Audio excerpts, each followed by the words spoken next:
الحمد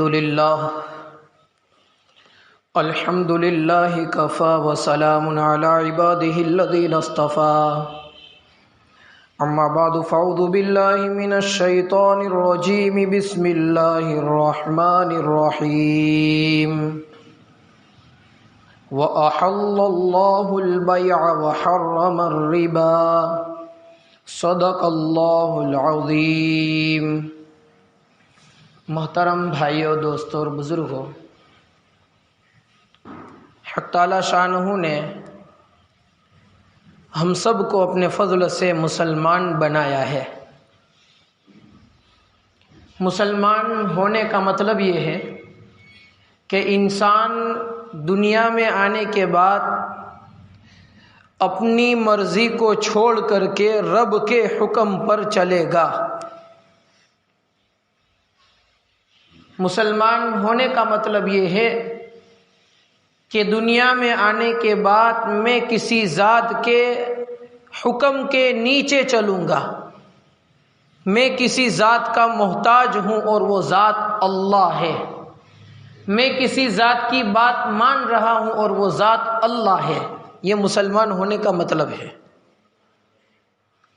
مسلمان ہونے کا مطلب یہ ہے کہ انسان جس وقت اپنی زبان سے اشہد ان لا الہ الا اللہ کہتا ہے، وہ یوں کہتا ہے کہ میرے رب نے مجھے جو کرنے کا حکم دیا ہے وہی میں کروں گا، اور جس سے میرے رب نے منع کر دیا ہے اس سے میں بچوں گا۔ اور اشہد ان محمد رسول اللہ کا مطلب ہوتا ہے کہ میرے نبی نے جو کرنے کا مجھے حکم دیا ہے وہی میں کروں گا، اور جن باتوں سے میرے نبی نے منع کیا ہے، جن کے اوپر دھمکیاں بیان کی ہے، سزائیں بیان کی ہے، اس سے میں بچوں گا۔ یہ ہے مسلمان ہونے کا مطلب۔ اللہ نے اپنے بندوں کو دنیا میں بھیجنے کے بعد ہر چیز میں ایک انتظام کیا ہے، ایک نظام بنایا ہے۔ وَكَانَ أَمْرُ اللَّهِ قَدَرًا مَقْدُورًا۔ اللہ نے نظام ایسا بنایا ہے کہ جس سے کوئی کمزور کے اوپر کوئی بڑا ظلم نہ کر لے۔ کوئی روپیے پیسے والا کسی غریب کے اوپر ظلم نہ کر لے۔ کوئی باپ والا کسی یتیم بچے پر ظلم نہ کر لے۔ کوئی شوہر والی عورت کسی بیوہ عورت پر ظلم نہ کر لے۔ یہ قوانین اللہ تعالیٰ نے دنیا میں بنا کر کے بھیجا ہے، اور اسی قانون کو اللہ تعالیٰ نے قرآن میں بیان کیا ہے۔ وَكَانَ أَمْرُ اللَّهِ قَدَرًا مَقْدُورًا۔ اللہ کا سارا کام ایک نظام کے ساتھ چل رہا ہے۔ ہمیں ایک چھوٹی سی اسکول چلانا ہو، چھوٹی سی کمپنی چلانا ہو، چھوٹی سی دکان چلانا ہو تو اس کے پیچھے بھی قانون ہوتے ہیں، نظام ہوتا ہے۔ اتنے بجے یہ دکان کھلے گی، اتنے بجے بند ہوگی، اس ٹائم میں یہ کام کیا جائے گا، یہاں ان پیسوں کو لیا جائے گا، ایسے پیمنٹ کیا جائے گا، سارے نیم اور قانون ہوتے ہیں۔ کوئی چھوٹی سی چھوٹی دکان یا بڑی سے بڑی کمپنی یا ادارہ کبھی بھی قانون کے بغیر نہیں چلتا۔ ہر چیز کا ایک قانون ہوتا ہے جو اس کمپنی کے، اس دکان کے مالک نے بنایا ہوتا ہے۔ ٹھیک اسی طریقے سے مذہب اسلام کا بھی ایک قانون ہے جو اس اسلام کے مالک اور اس اسلام کو اتارنے والے اللہ رب العزت نے بنا کر کے رکھا ہے۔ اگر اس قانون کے مطابق وہ اسلام کو پالنے والا مسلمان چلے گا تو وہ صحیح معنی میں سچا مسلمان سمجھا جائے گا، اور جو بندہ اس قانون کی خلاف ورزی کرے گا تو جیسے اسکول کے قانون کی خلاف ورزی کرنے پر صاحب ماسٹر اپنے اسٹوڈنٹ کی سزا کرتا ہے، اور اس کو زیادہ قانون کی خلاف ورزی اور کوئی ایسی بے اصولی کرنے پر اسکول کا ماسٹر اس کو اپنی اسکول سے نکال دیتا ہے، ٹھیک اسی طریقے سے اللہ تعالیٰ نے بھی اسلام کے کچھ قانون رکھے ہیں۔ اگر بندہ اس قانون کے مطابق چلتا رہے گا تب تو اس کے لیے انعامات کی بارش کی جائے گی، اور اگر بندہ اس قانون کی خلاف ورزی کرے گا تو ہلکی خلاف ورزی ہوگی تو اللہ اس پر سزا دے گا، اور بڑی خلاف ورزی ہوگی تو اللہ اس کو اسلام کے دائرے سے نکال دے گا۔ اس کا نام ہے اسلام۔ ان قوانین میں اللہ تعالیٰ نے ایک قانون ہم پر اتارا ہے کہ دنیا میں بسنے والے انسانوں، تمہارے لیے کسی بھی چیز کو خریدنا اور بیچنا یہ حلال کر دیا ہے۔ تم کسی بھی چیز کو جو حلال ہو اس کو کسی دوسرے آدمی سے اس کی قیمت دے کر کے خرید سکتے ہو، اور سامنے والے سے قیمت لے کر کے اپنی چیز کو بیچ بھی سکتے ہو۔ یہ اللہ کا قانون ہے۔ اور اسی آیت میں آگے اللہ نے فرمایا وَحَرَّمَ الرِّبَا، اور زیادتی، کسی کا ظلمن لے لینا، کسی پر ظلم تھوپنا، یہ حرام قرار دیا ہے اللہ تعالیٰ نے۔ آج کل ہمارے اپنے معاشرے کے اندر حرام کی تجارت اور حرام کی لائن کی بہت ساری ایسی شکلیں چل رہی ہے جس کو ہم مسلمان جانتے نہیں ہیں۔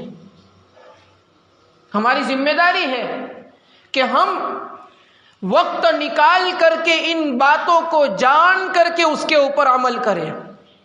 میں جس لائن کا سودا کر رہا ہوں یا جس لائن کا کام کر رہا ہوں، اس میں شریعت نے مجھے کس حد تک اجازت دی ہے یہ جاننا مسلمان پر ضروری ہے۔ طلب العلم فریضۃ علی کل مسلم، اللہ کے نبی فرماتے ہیں اتنا علم سیکھ لینا جس سے حرام سے بچ جائے اور حلال کی پہچان ہو جائے، اتنا علم سیکھنا ہر مسلمان مرد پر بھی اور ہر مسلمان عورت پر بھی ضروری ہے، دونوں پر ضروری ہے۔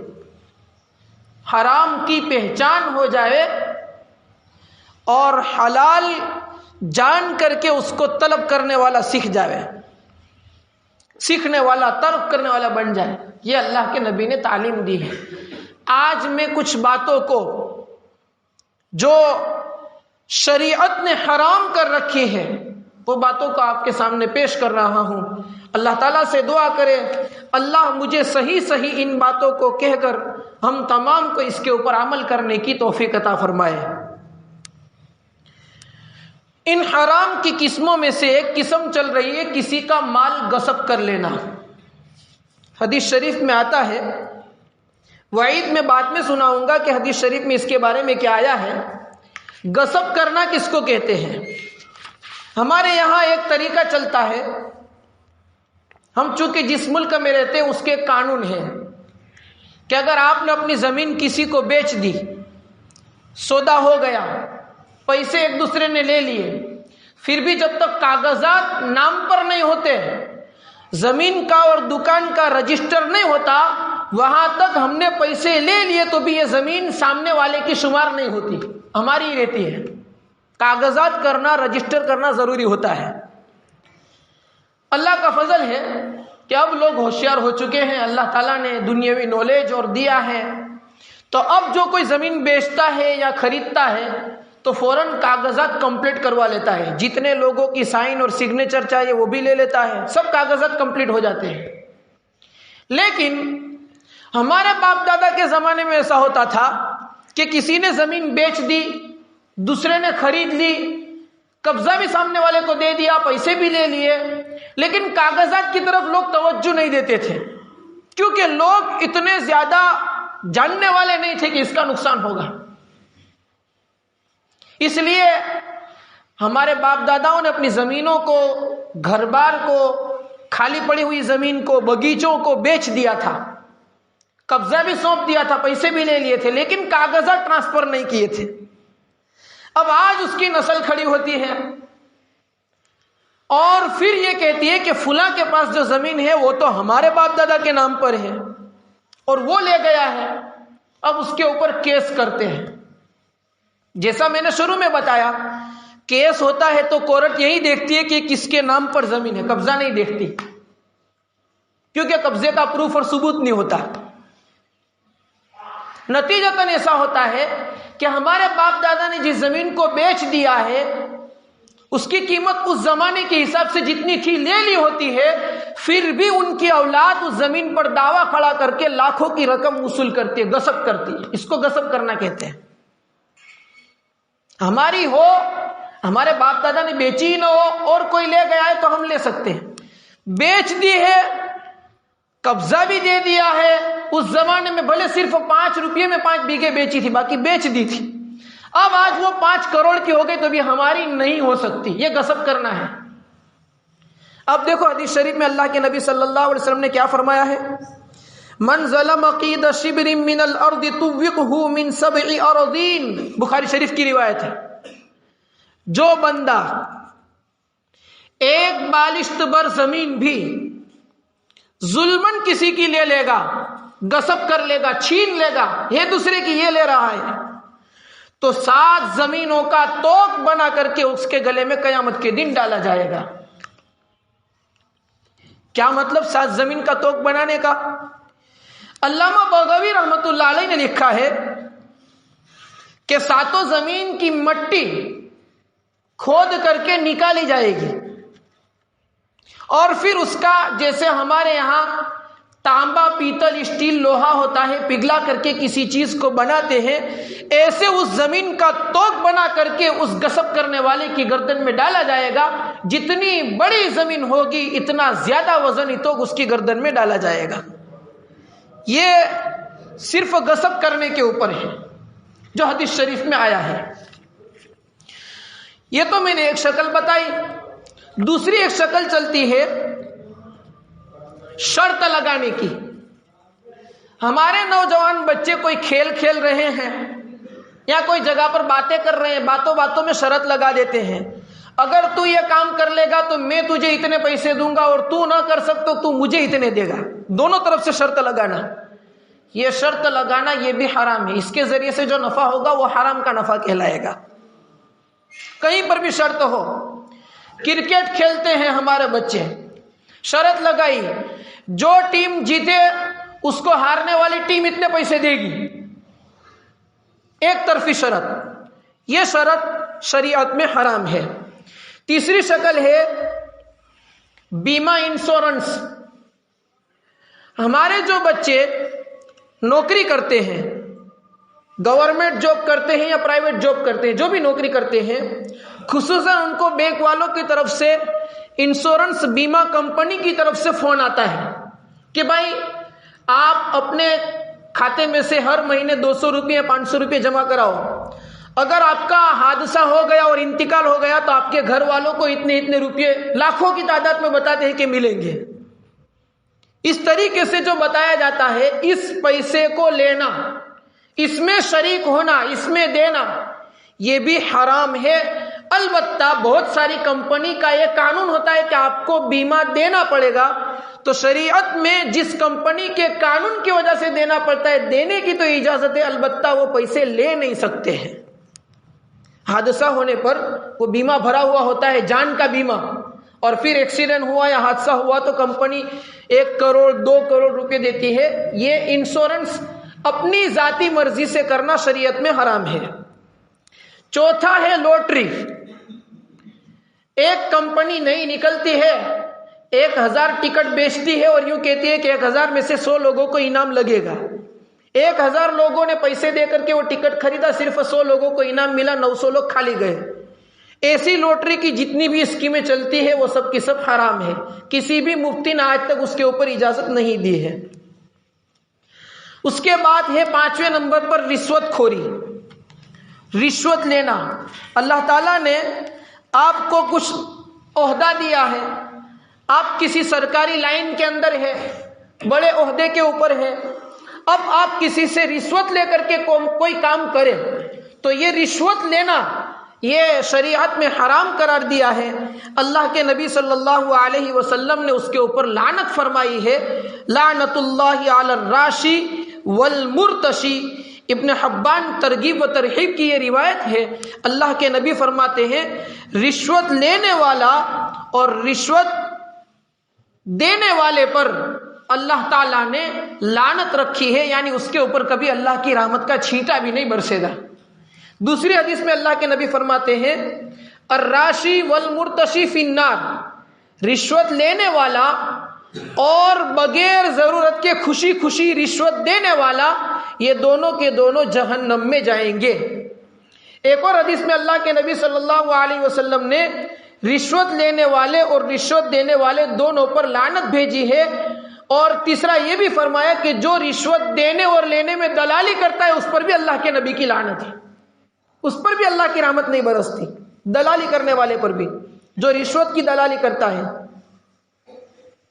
اسی طرح اللہ کے نبی نے فرمایا جو شخص رشوت لے کر کے ناحق فیصلے کرتا ہے تو اللہ تعالیٰ اس بندے کو جو رشوت لے کر کے ظلمن فیصلے کرتا ہے، انصاف والا نہیں، رشوت بھی لیتا ہے پھر ظلمن فیصلے کرتا ہے، آپ بڑے صاحب ہو، رشوت لے کر کے کسی بچے کو پاس کرا دیا اچھے ٹکے کے اوپر، آپ بڑے صاحب ہو، رشوت لے کر کے کسی کو سرکاری نوکری میں لگا دیا، کسی کمپنی میں لگا دیا، تو رشوت لے کر کے ناحق فیصلے کرنے والا اللہ تعالیٰ اس کو اتنی گہری جہنم میں ڈالے گا کہ 500 سال تک، 500 برس تک برابر گرتے چلے جانے کے باوجود اس کھڈے کے اخیر تک نہیں پہنچے گا۔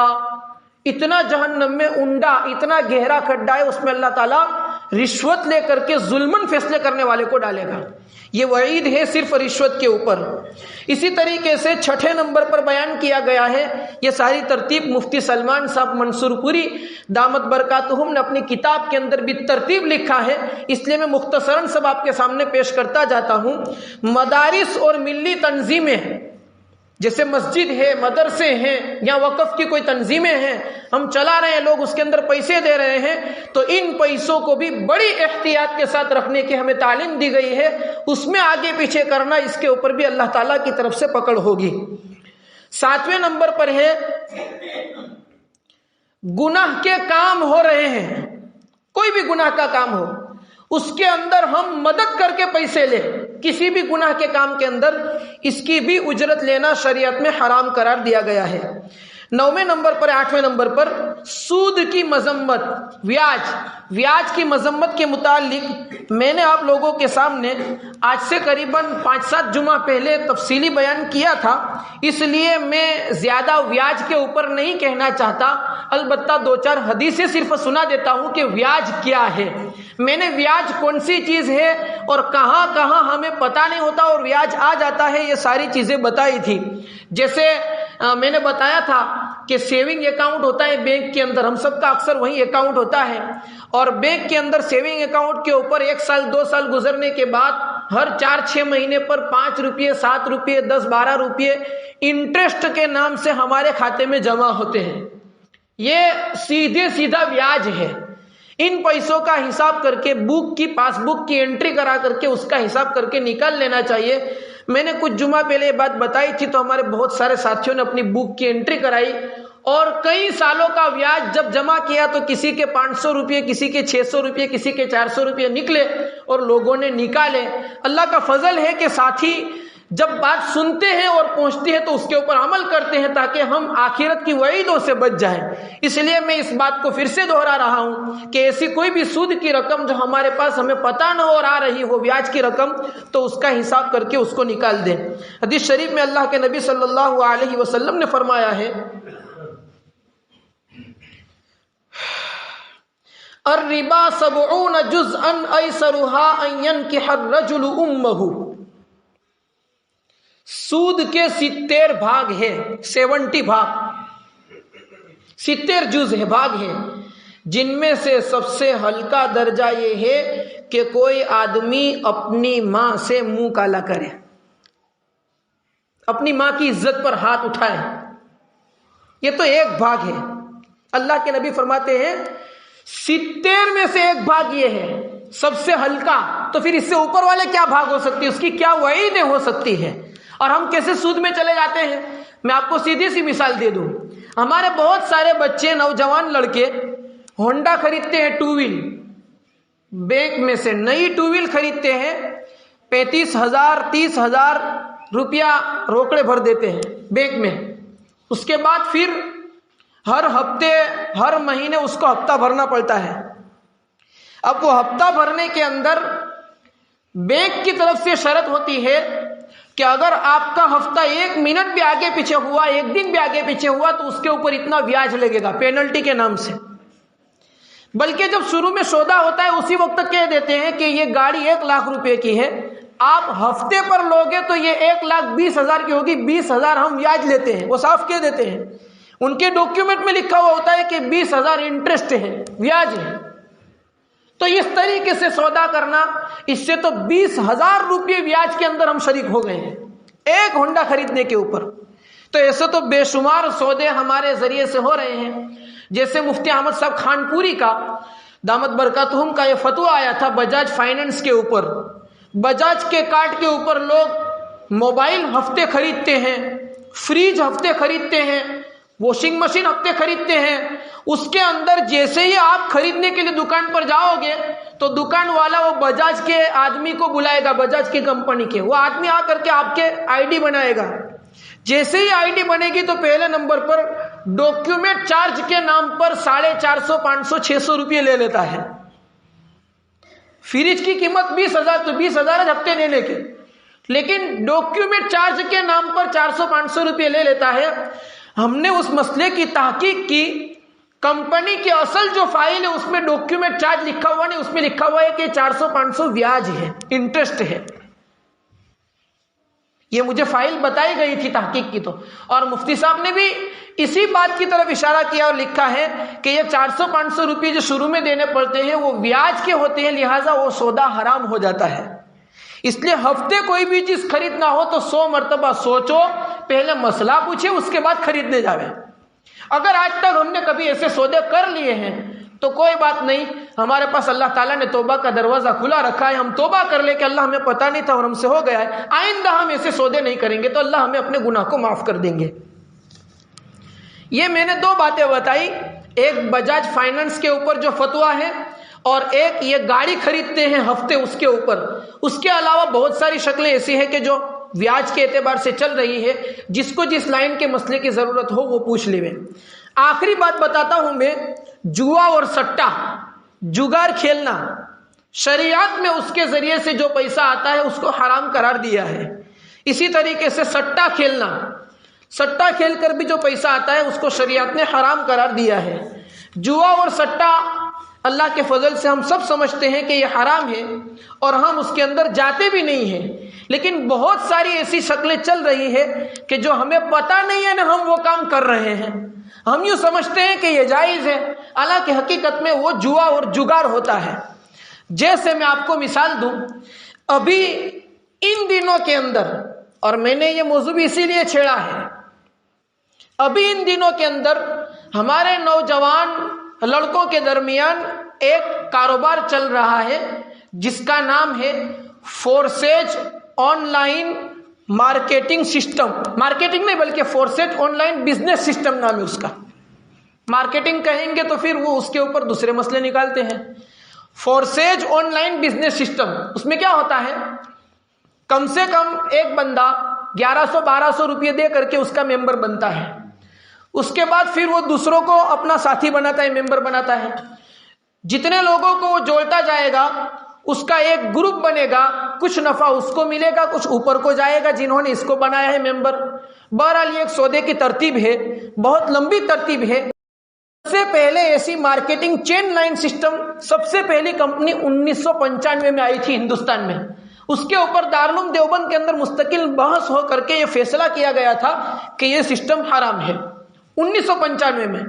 اس وقت وہ میں نے مطالعہ کیا تو ایک بات بتائی کہ اس وقت دارالعلوم دیوبند کے بہت سارے طلبہ جو 1995 میں پڑھ رہے تھے وہ بھی اس میں شریک ہو گئے تھے، پتہ نہیں تھا مسئلے کا اس لیے.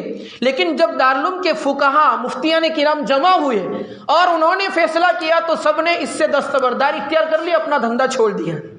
1995 سے ایسی مارکیٹنگ ہر ہفتے نئے نئے فتنے کی شکل میں آ رہی ہے جو ہمارے سامنے ابھی فورسیج کے نام پر یہاں پر چل رہی ہے، اور لوگ بہت کثرت سے اس میں جمع ہو رہے ہیں اور لاکھوں کی اور ہزاروں کی تعداد میں روپیہ کما رہے ہیں.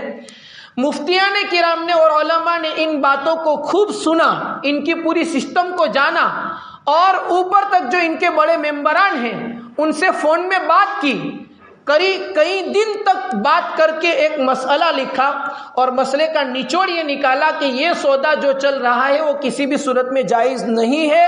یہ ایک قسم کا جگار ہے، اس سے آنے والی آوک حرام کی ہے، اور یہ وہی حرام ہے جس کو سود کے اندر، جس کے بارے میں اللہ کے نبی نے فرمایا ہے کہ حرام کا ایک لقمہ پیٹ میں چلا گیا 40 دن تک اللہ اس کی کوئی عبادت قبول نہیں کرتے، وہ آوک اس کے اندر سے آ رہی ہے۔ اس لیے اگر ہمارے کوئی بچے اور نوجوان یا ہمارے کوئی دوست اس اسکیم کے اندر شریک ہو تو اللہ کے واسطے آج سے توبہ کر کے اس سے رک جائے، یہ حرام ہے۔ اس لیے ہم ساتھی یہ پوری کوشش کریں کہ ہمارے بچے غلط فہمی کے اندر، لا علمی کی بنا پر، جہالت کی وجہ سے کہیں اس حرام کے اندر شریک نہ ہو جائے۔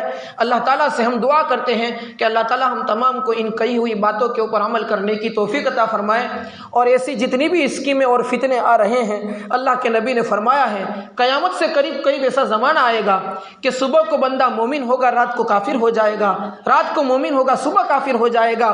قرب قیامت ایمان کو بچا کر کے رکھنا اپنے ہاتھ میں انگارہ رکھنے کے برابر ہو جائے گا مشکل۔ یہ اللہ کے نبی نے جو فرمایا ہے یہ یہی فتنے ہیں۔ اب اس کو لوگ جائز کرنے جائیں گے، کوئی اس میں فتوے کا انکار کرے گا۔ فتوے کا انکار کرنا مطلب شریعت کا انکار کرنا، جو بندہ شریعت کا انکار کرے گا ایمان سے نکل جائے گا۔